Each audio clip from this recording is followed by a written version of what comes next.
Tumeanza kwanza kwa kusikia haya mateso ya Bwana. Jumapili hii inaitwa Jumapili pia ya mateso,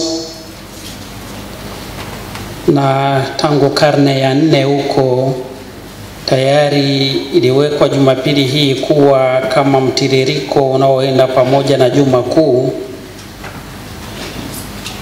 kuleta uhalisia ulio mkamilifu katika hicho ambacho kilimtokea Kristo kwa ajili yetu sisi.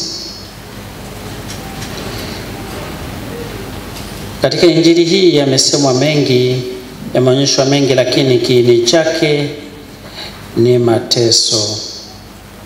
Ndio maana hata kichwa cha habari cha haya tuliyoyasikia yameandikwa mateso ya Bwana. Historia ya mateso ya Bwana.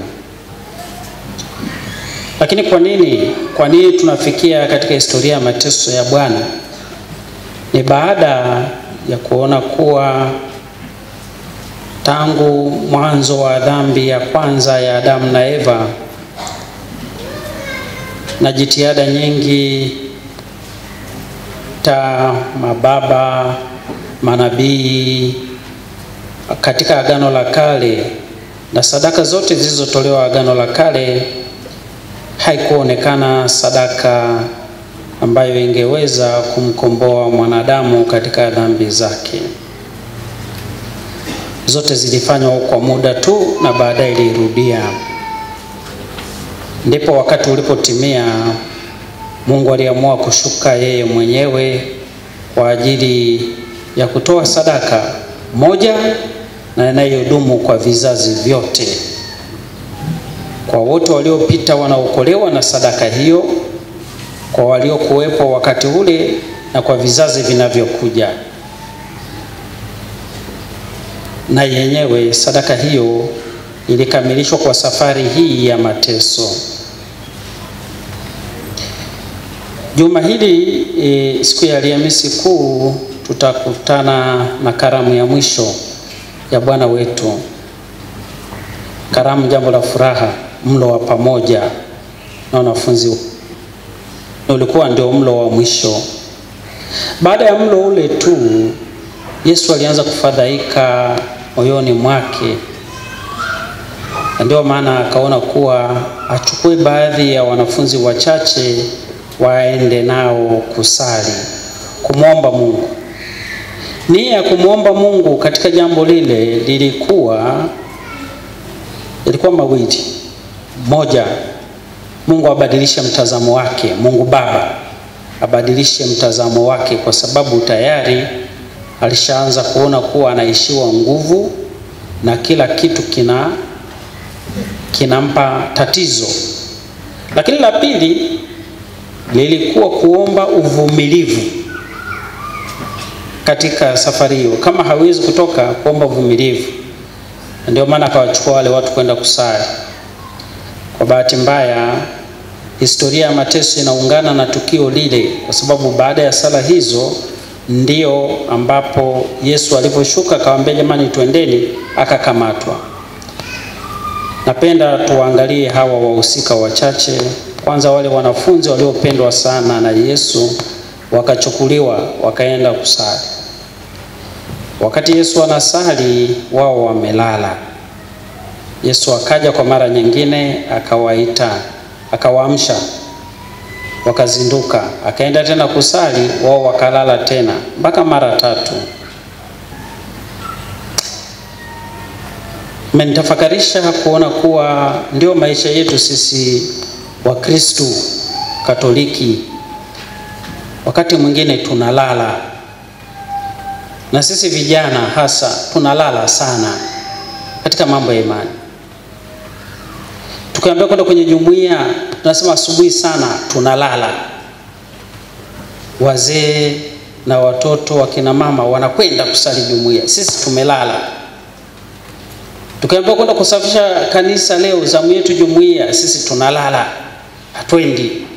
Nafanya mambo mengine, wanaenda wale baba zetu na mama zetu wanakwenda, sisi tumelala. Ni mpaka pale kwenye mambo ambayo yanatugusa sisi wenyewe kama vijana, kama jambo la leo, ndio unaona vurugu zenu sasa kama hivi mmejaa kweli. Tuna baba yetu pale mmoja pale anasema kwa wana wa ulimwengu huu ni werevu sana katika mambo yao, na ninyi vijana werevu sana katika mambo yenu. Lakini mambo mengine mkiambia chochote je mko mbali tu. Msilale vijana, msilale. Huu ni muda wa kuamka na kusali. Huu ni muda wa kukesha na Bwana wetu.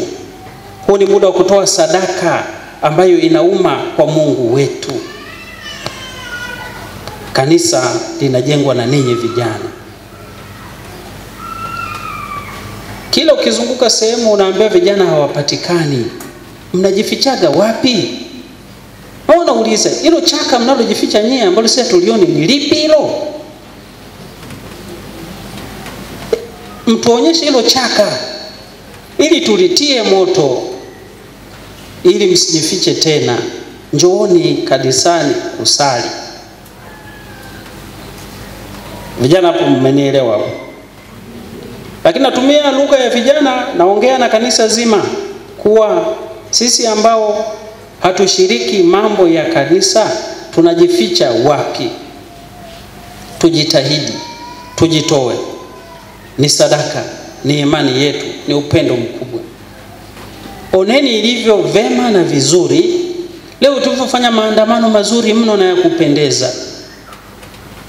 Hata watu wengine tumekutana na watu wengine madhehebu mengine kabisa, kuna dini zingine wanasimama wanatupungia mikono namna hii, wanafurahishwa na hicho kitu. Sasa si ungekuwa unapungiwa mikono kila siku, unatoka kwenda jumuiya unapungiwa mkono namna hii kama leo, ila mnaionea aibu jumuiya.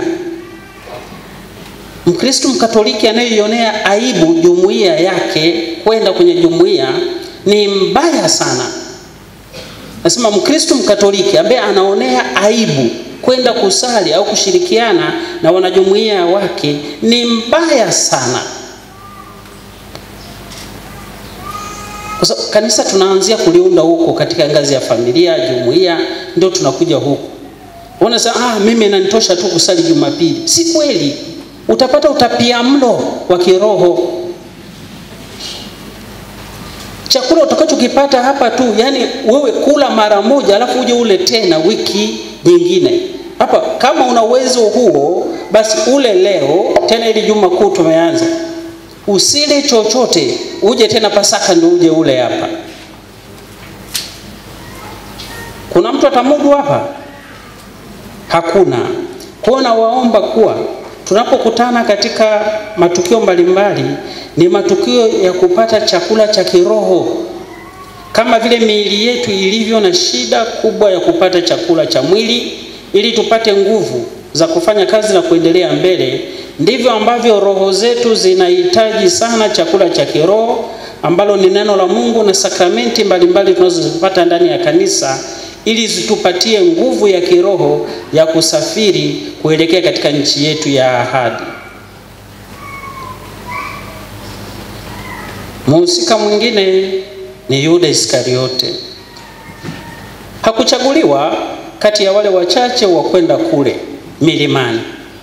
Lakini ajabu, huyu mtu anamsubiri chini ya mlima. Anamsubiri Yesu chini ya mlima amuuze. Na akamuuza. Na akamuuza kwa salamu. Na vijana mna salamu zenu, oya.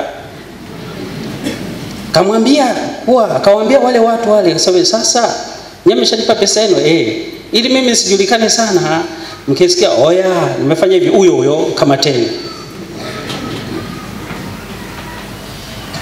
Na akafanya hivyo. Kafika pale kamuuza bwana wake. Akakamatwa kweli. Hakuna ajizi katika hilo. Hakuna anayejua. Labda alihisi Yuda alikuwa na tamaa ya pesa. Yuda Iskariote alikuwa anatamani pesa, akajua tu kuwa huyu bwana kafanya mambo mengi sana katika maisha yake. Hawa jamaa hawawezi kumkamata kwa vyovyote. Mimi napiga pesa yao na hawa hawamkamati. Si kweli, pesa sio nzuri ile. Alifikiri hivyo labda. Lakini hata kama kufikiri hivyo, alimuuza. Tunachojua kwa uhalisia, alimuuza. Hivi wangapi hapa tunawauza wenzetu? Kwa neno zuri ambalo litakaa vizuri, sio kuwauza, kuwasaliti. Wangapi tunawasaliti wenzetu? Katika familia zetu usaliti umezidi. Katika jumuiya zetu usaliti ni mwingi. Sehemu zetu za kazi usaliti umeenea. Katika vyama vyetu mbalimbali vya kisiasa usaliti mwingi. Mpaka kwenye sakosi zetu usaliti upo. Kila kona kuna usaliti. Yesu leo anatualika tuachane na huo usaliti. Nimesema huu mwaka tupo katika mwaka pia wa uchaguzi huu. Tafika hatua kuwa labda utakuta kuna watu wanapitisha pesa. Unasema mimi pesa yao unakula, lakini kuwachagua si wachagui. Iache ila yao.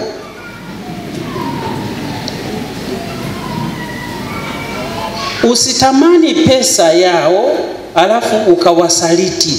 Wewe iache tu hela yao, iache. Kama kweli huvuti kutoka ndani ya moyo wako. Mkristo aliye safi, asiye na hila, hawezi kuchukua hela ya dhuluma.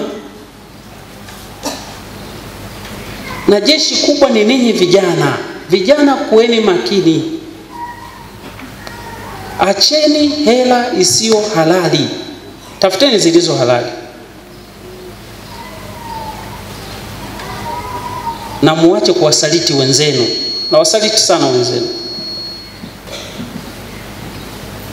Vijana wa kiume wanawasaliti wachumba zao wa kike, na vijana nao wa kike wanawasaliti wachumba zao wa kiume. Basi ni kulipiza kisasi tu katika maisha. Hii dini gani ya kisasi hii? Hii dini gani? Tuache michezo ya namna hiyo. Yaani unaanza kumsaliti Mungu, wazazi, mpaka na huyo mchumba wako.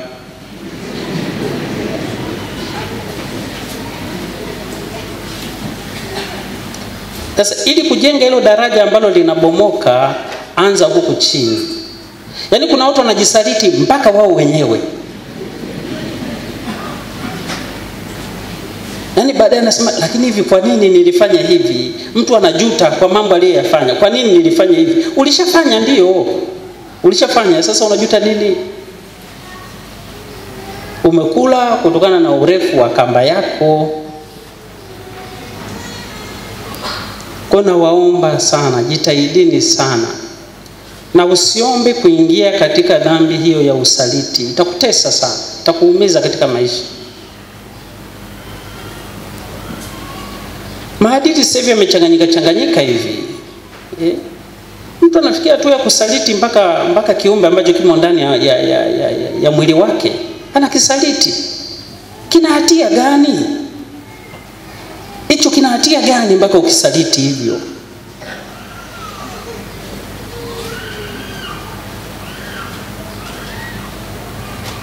Kama hukuwa na mpango,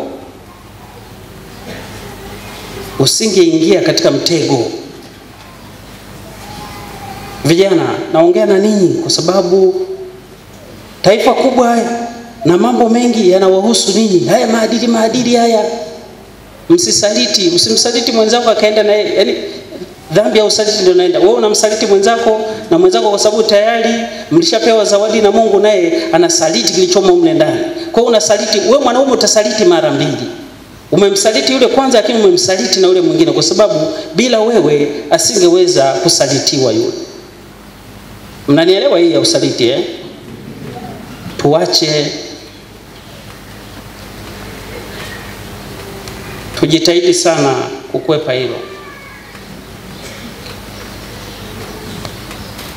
Lakini wapo wahusika wengine wametajwa katika injili hii ya leo namna ya pekee sana. Yupo hata huyu mwanafunzi Petro ambaye na yeye anakana. Yeye anakana kabisa, anakana. Sijui mimi huyu. Mpo ambao mnakana imani humu.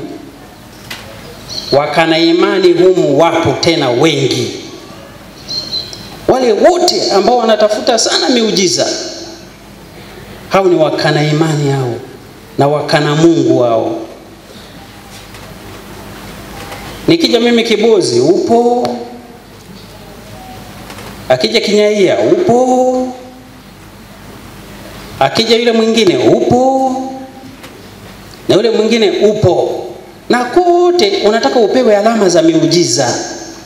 Muujiza wa pekee anautoa Yesu peke yake, ndio anayetoa alama ya muujiza. Na ni kwa njia ya sakramenti zake. Wewe mwaminifu katika mafundisho yake, katika neno lake, katika sakramenti zake, utamuona Yesu yupo, anaendelea kutembea pamoja na watu wake, anaendelea kufanya kazi kila siku. Tulia pale ulipo, tusihangaike sana.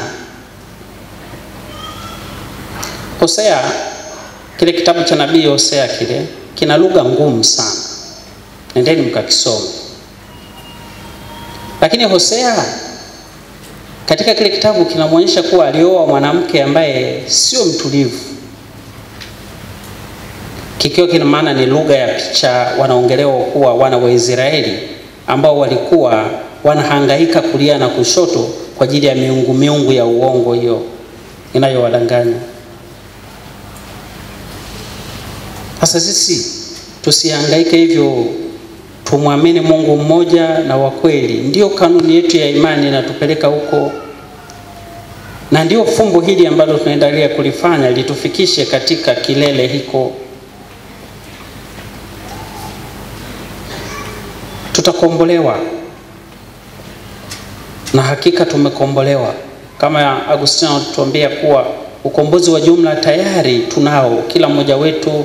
Yesu Kristo kwenye msalaba ametuachia huo, lakini kila mmoja wetu ana jitihada ya kutafuta ukombozi wake binafsi kwa kuishi imani, kuipenda, kuitumikia imani yake hiyo ambayo ameifahamu na kuiishi na kuipenda, ili mwisho aje kuvuna mavuno yaliyo bora. Kwa katika juma hili kuu tunaalikwa kweli kwa namna ya pekee kujitahidi kuwa karibu na kuangalia kuwa sasa tumebakia na juma moja tu kati ya haya 7 tuliokuwa nayo. Tumefanya nini huko nyuma? Hatukufanya nini? Na tuko wapi sasa? Sisi tukafanana na wale watu kuwa tumefika Pasaka lakini bado tunamsulubisha Yesu. Tupo kwenye ufufuko, si bado tupo kwenye mateso. Tuachilie hayo yote, tumpe Mungu nafasi. Na kitu cha pekee na ni kizuri zaidi ni msamaha. Watu tuna madonda, kuna watu wana majeraha na nini, lakini usiangalie hayo. Hesabu kama hayo majeraha yako yamepona, limebaki kovu, na unahitaji kutoa msamaha ili ufute kovu lako. Tusamehe. Tupende hata wale ambao wametuingiza katika hali ngumu za maisha. Usaliti wa mwisho ni wale wawili walioteswa na Yesu pale msalabani. Mwingine anamwangalia, wote wanahangaika, kamba haikatiki, misumari imeshashika vizuri kwenye mwili, anaangalia kulia na kushoto. Ambaye lakini wewe unajidai wewe ulikuwa mwana wa Mungu, wewe sasa kwa nini unijiokoe wewe utokoe na sisi? Miujiza yote ile uliyofanya kutoka Galilaya mpaka unaingia Yerusalemu, unashindwa nini kufanya sisi utuokoe? Ni kama vile anamwambia huna uwezo. Ungekuwa na uwezo ungejiokoa na sisi ukatuokoa. Hiyo ndio falsafa ya ambayo ilitumika miaka na miaka nyuma huko. Wakati watu wanajiuliza juu ya habari ya uwepo wa Mungu. Sasa hivi Mungu kama kweli yupo, kwa nini kuna vifo, matetemeko, njaa, kiu? Kwa nini vitu hivi vipo? Kama kweli yupo na hivi vipo, basi huyu Mungu sio mwema. Kama ni mwema na hivi bado anaruhusu vikaendelea kuwepo, basi Mungu hana uwezo. Kama ana uwezo na hivi vitu vipo, basi huyu Mungu mkatili. Wakaishia hapo. Sasa huyu mnyang'anyi mmoja huyu anamfananisha tunamfananisha na wale watu wa zamani waliohoji juu ya uwezo wake Mungu. Kama kweli wewe ni mwana wa Mungu, wewe na yote uliyoyatenda, shuka msalabani, alafu kata kamba hizi zilizotufunga sisi, au kata misalaba ishuke chini, na sisi tu escape hapa, tutoke, tuondoke. Ila mwenzake mwingine anamwangalia anamwambia, sasa hapo ndo umeharibu wewe. Oho, sisi hii haki yetu. Hapa tunakunywa kitu kilicho sahihi. Ila huyu kaonelewa, wewe hujui kaonelewa. Yule na ameonelewa nini? Sasa kama kaonelewa si atoke? Anashindwa kutoka huyu, kakamatwa. Ila mwishoni yule mwizi mwingine anasema, Bwana, unikumbuke katika ufalme wako. Na Yesu anampa jibu pale pale. Mwizi aliyeiba mbingu katika hatua ya mwisho. Bahati hizi zinatokea kwa wachache, wapendo wangu. Wachache sana. Wewe usiseme tu kwa mimi naishi maisha ninayoamua mwenyewe. Mimi naishi hovyo na nini, lakini dakika za mwisho wataniitia padri, nitaungama na nitapokea sakramenti, alafu naiba mbingu kama alivyoiba yule bwana. Subutu. Jipange kuanzia mwanzo, na ujipange vizuri. Badilisha mwenendo wako, badilisha tabia, uwe karibu na huyu Bwana. Hizo neema zinawapata wachache sana. Wakina Constantine mpaka leo mbona hawajatangazwa kuwa mtakatifu? Sasa mimi sibatizwi, nitabatizwa nitakapokuwa kwenye kitanda kile na karibia kufa, ndio nibatizwe hapo. Kwanza sasa hivi niponde vitu vyote. Pamoja na mambo makubwa sana aliyolitendea kanisa, bado kanisa halijaona kuwa kweli alikuwa na kitu cha maana. Manake alijiruhusu kufanya vitu vya hovyo, alafu baadaye ndio arudi aanze, yani tuseme aibe mbingu mwishoni. Tukasema hamna. Mitego vya namna hiyo vina maana. Tuamue leo sisi sote kuwa tunaamua kumfuata Bwana huyu wa mateso, ili Ijumaa Kuu tufe naye katika swala la dhambi, na Jumapili tufufuke naye katika uzima mpya.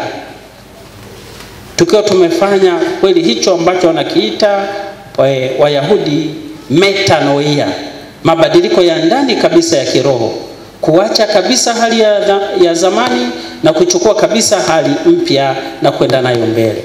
Tumsifu Yesu Kristo.